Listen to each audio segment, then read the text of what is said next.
Hello, everyone. It's Steve or nycmasseur.com. How are you today? It's the 15th. I believe it's the 15th of. Let me check the phone. It's always good to know what the date is. And if you click the bottom of the phone, you can't tell I have no content today, can you?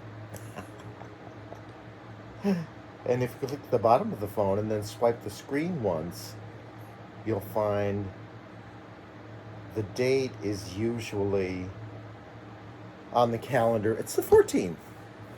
And I have not had any alcohol. This is going on the third day. I really shocked myself that I did not drink yesterday.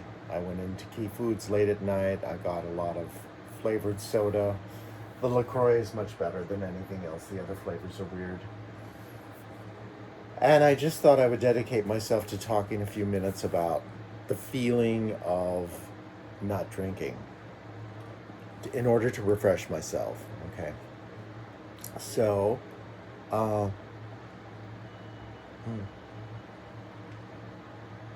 the feeling is that I'm clearer. I'm more on top of things mentally, I think. There is some sadness. There's definitely some sadness. Um, it's all exacerbated by the fact that there's very little massage work, and I actually determined that today I'm going to do an accounting. I'm going to do an audit of all the massage monies I've made beginning in January. And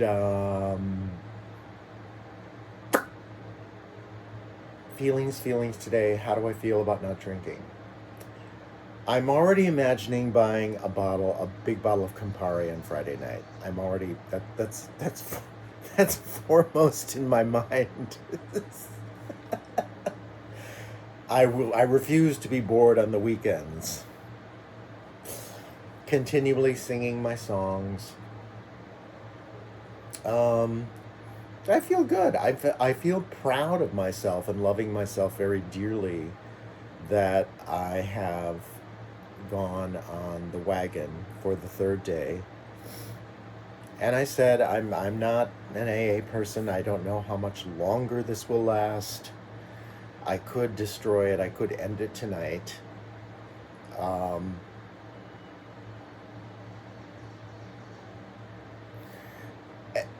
When I go ahead and the times in the past when I've stopped drinking and I start drinking, it always seems like a disappointment. And I don't know I don't know whether that's the old Puritan in me, or I don't know what that is. Um, but yeah, it's just wow. Sobriety is sobriety is not easy in even in the short forms that I experience it. Uh, if you've been watching these videos, the history is that when I turned 71 last July 13th, um, it didn't matter. It didn't matter that I was drinking or not drinking. And that feeling is pretty much not gone away. Uh, but I just need to know, I need to, in the habit of self-care, which I didn't make it to 71 through being non-self-caring. I don't know what the word is I'm looking for, in the habit of self-care. I don't know. I'm kind of wandering around here. I'm just trying to get used to I'm just trying to really get used to being sober. That's that's what I'm talking about. And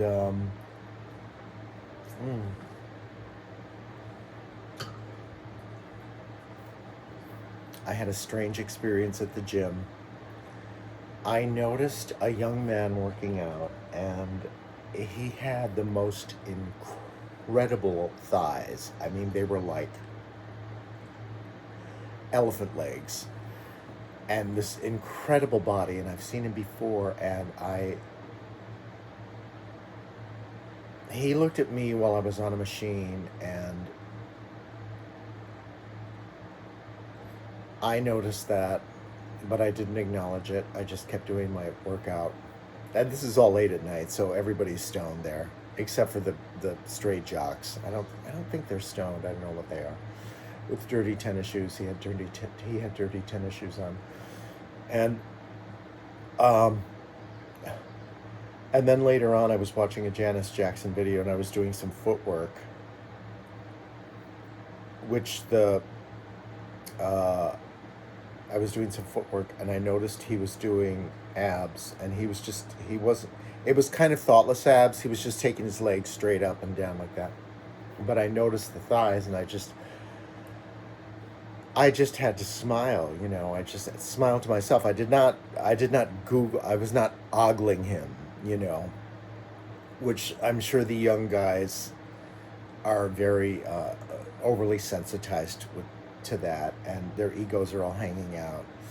You know, when older guys ogle the younger guys, and the Purge gym is just, it's got a very straight vibe. It's got a very youngish vibe, and therefore young, therefore non-sexual. Um, so anyway, I went back to watching Janice Jackson, and I picked up. It's interesting. I picked up that that he saw me smiling at him, or there was a smiling vibe on my face, which is, hey, let's all smile more. First of all, if you're anti-smile, you have a problem. You have a problem, and I don't care to interact with you. But I noticed that. Did you ever get the sense that someone is very shy, and that they're they're getting themselves together, and they're kind of hurrying up? I know I've done it, and you know, because there's a possible thing happening, like maybe an interaction or some feeling was revealed. The gym is so weird. Um, God, it's just so weird. But anyway, that thing came over him, and I suddenly realized,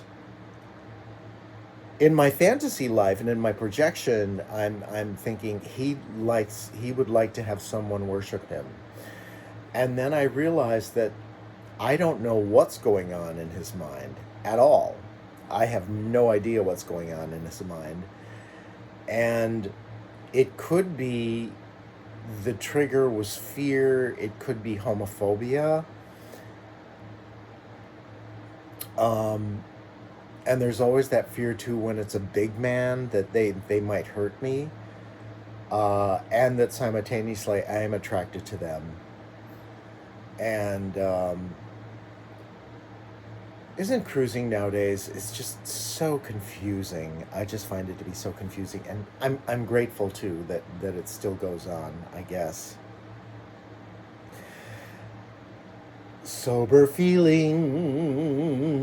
cruising is dead, or is it? Hey, hey. And nothing else to report. Third day of no alcohol. Bear with me. I'm a little all over the place. And it's good. It's fine. I feel good. I feel grateful. I really feel grateful to experience 3 days of sobriety, which for me is something. And I wish my tits didn't hang down so much. I can't make them go back no matter what I do. 3 days of sobriety and feeling. Something else I noticed yesterday, when I go up on the roof, I always have roof time when it's nice weather, and the weather's changed. I have some pots growing up there. And I've noticed that after I'm up there for about 10-15 minutes, and I take a small toke. I'm not going to do any toke because I've been coughing on there's some new marijuana, cannabis that I've been using, and it's not affecting my lungs very well. So I may stick to the gummies. I noticed that my vocal prowess is so free and easy up there. I'm singing all these songs, I'm having all these ideas, and then I come back to my apartment and everything just kind of stops, which is very strange. And again, I put that up to, as you know, if you've been watching these videos, I live in a very dark apartment. I live in a man cave. And I'll just give you a little. It doesn't look too bad today, right? There are windows. There are windows. And I'm very grateful to. This is my home. I'm very grateful for my home. It's funny being sober. There's always the next and the next and the next and the next and the next and the next and the next, and then you're sort of waiting to like kill it, if that makes any sense. Waiting to kill it with the buzz. How can alcohol be a buzzkill? Is it a buzzkill? Dionysus. Anyway, yeah, and the new book I'm reading is by Mary Renault. It's called The Mask of Apollo, and I saw this incredible, oh, God, what was it? It was another McCarthy movie, McCarthy horror movie last night. What is the word for fear? I forgot the name of it. It was one he put out in 2020, and it was really good.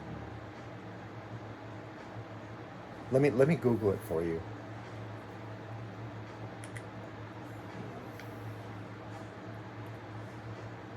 McCarthy horror films. Damian McCarthy.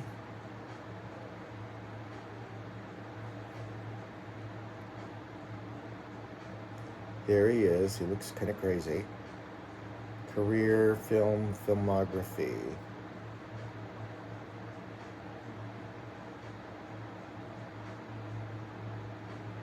Caveat. It was really good. Oddity.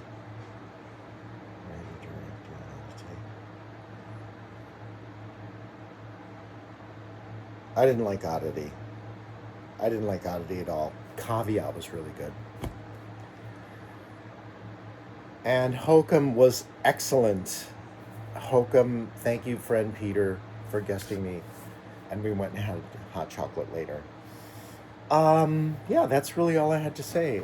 This has been, thank you for bearing with me through this wandering monologue of really not saying anything content, but I did feel it was valuable to share thoughts on being sober, and